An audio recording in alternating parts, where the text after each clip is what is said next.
Hello and welcome to my first live streaming, and this is just the experimentation, and this is the first time I'm doing the live on the YouTube. Okay, and if this works fine, I will keep on doing the live session on my channel on YouTube. Okay, and the series of name of the this series is called the Lightroom for photographers learn photo editing live. Okay, and I hope you all people are listening to me. Okay, and if you are listening to me, then please uh, say something. Okay, say something in the chat window. Okay, I can see the chat window if anybody is live. All right, this event is unscheduled, so I think most of you might not have got the chance to join it.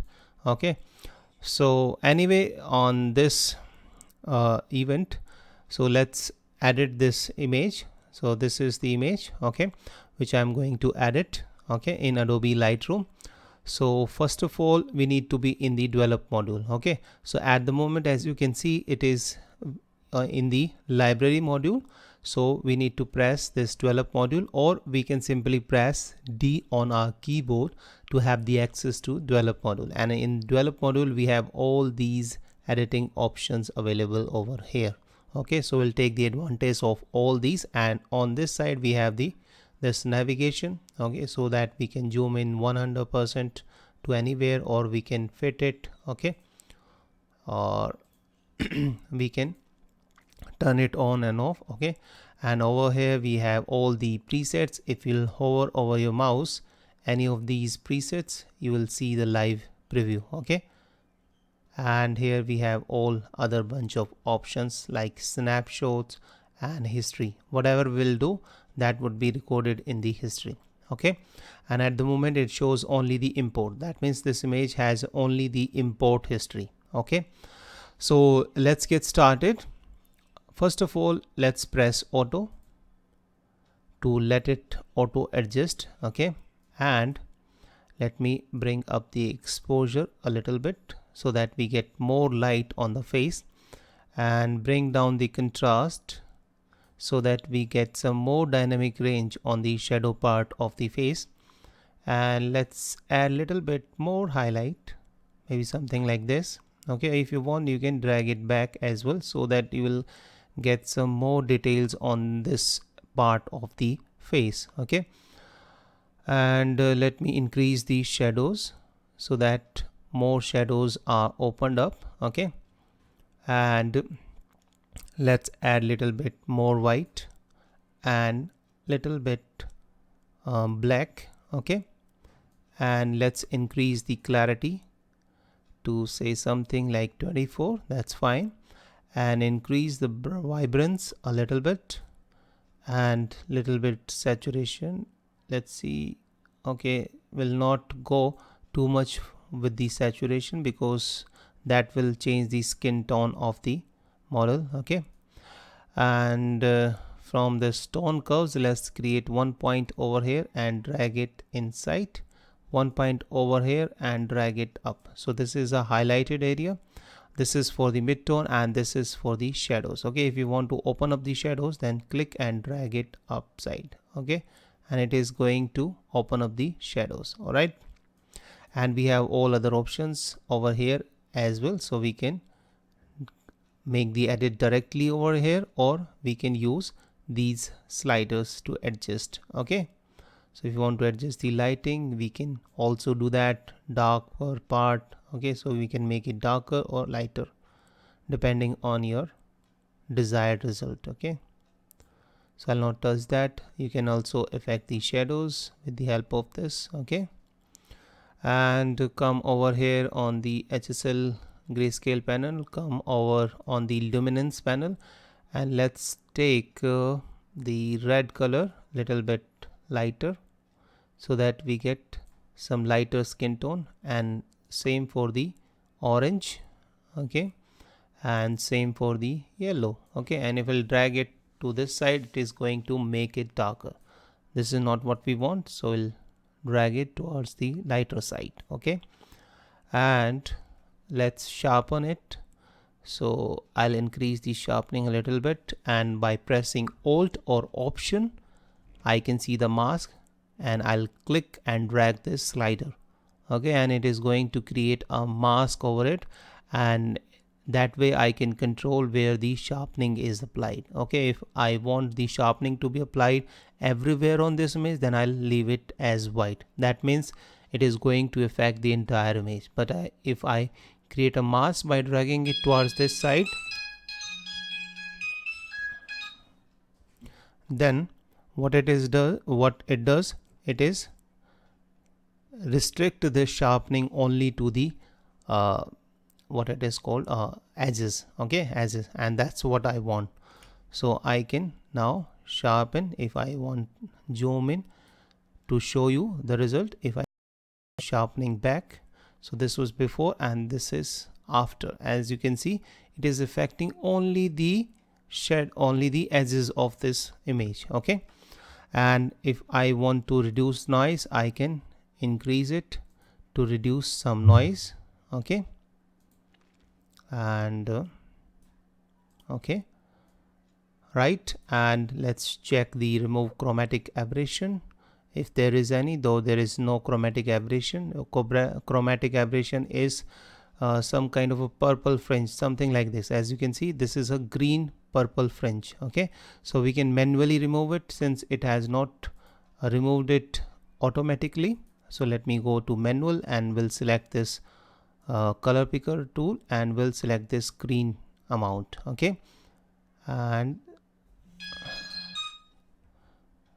the moment we'll select this, okay, it is going to pick that color and then we can remove that.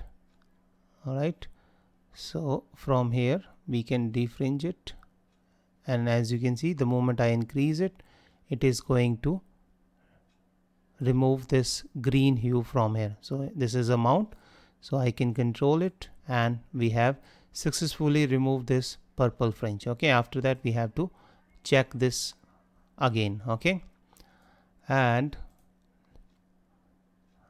I think it's fine. This one is done. All right, and as you can see, at the moment we have problem over here.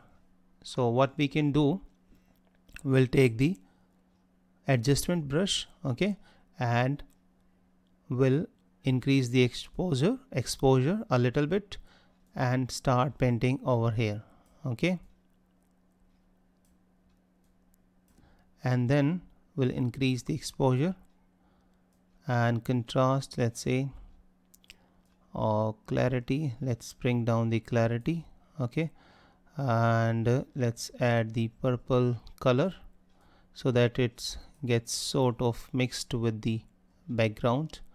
Okay, and if you don't want this way, there is another way, and that another way is using this clone stamp tool, okay, or the spot removal tool.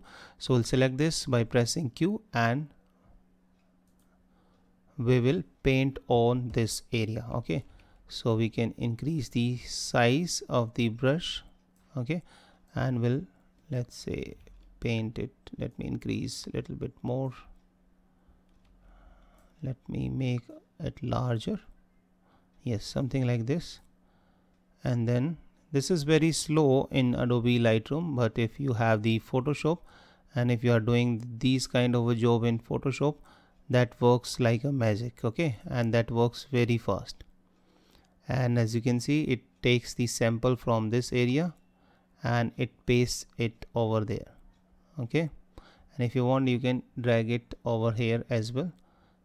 So it basically means that you are directing the Lightroom to take the sample from here and paste it here. Okay, and let's try little bit over here. I think this one is not looking good. Okay, and I think I have made some changes to the exposure, so I'll bring it back.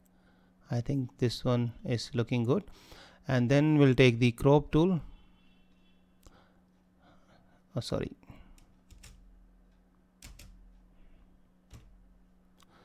we'll take the develop module, where is, okay, take the crop tool and we'll drag it down, maybe something like this, and press done. Okay, but we have not done this properly in this, so we'll fix it. So we'll take the spot removal tool once again and we'll remove, click on these pins and we'll remove these because these are not working properly. Okay, so we have successfully removed all the pins, and let's paint it once again and let's see what kind of a result we get this time. Okay, let's make it, take the sample from this side, I think, or from here. Let's try this side. Okay, the problem is with the this adjustment brush. Since we have applied adjustment brush, that's why it's getting so lighten or bright over here. So we'll take the adjustment brush and click on this pin and delete it. Okay, and now we have the perfect background. Okay, and we need to crop it from this side as well, so we'll take the again crop tool and let's crop it maybe something like this from this side, or you can crop it something like this and press enter. And this is how we can add it to the portrait image in Adobe Lightroom. And there are so many things we still can do, but we'll do that later on. So this is just the for the testing purpose live, and if I want to show you, if I just show you the before and after, I need to press this backslash key and that would show me the before, and this is after we have edited. Okay, so I hope you have liked it, and if you do, then I will continue this series later on as well. Okay, and you can ask me live questions. Okay, so thank you so much. Bye bye, see you in the next episode, and don't forget to subscribe to my channel.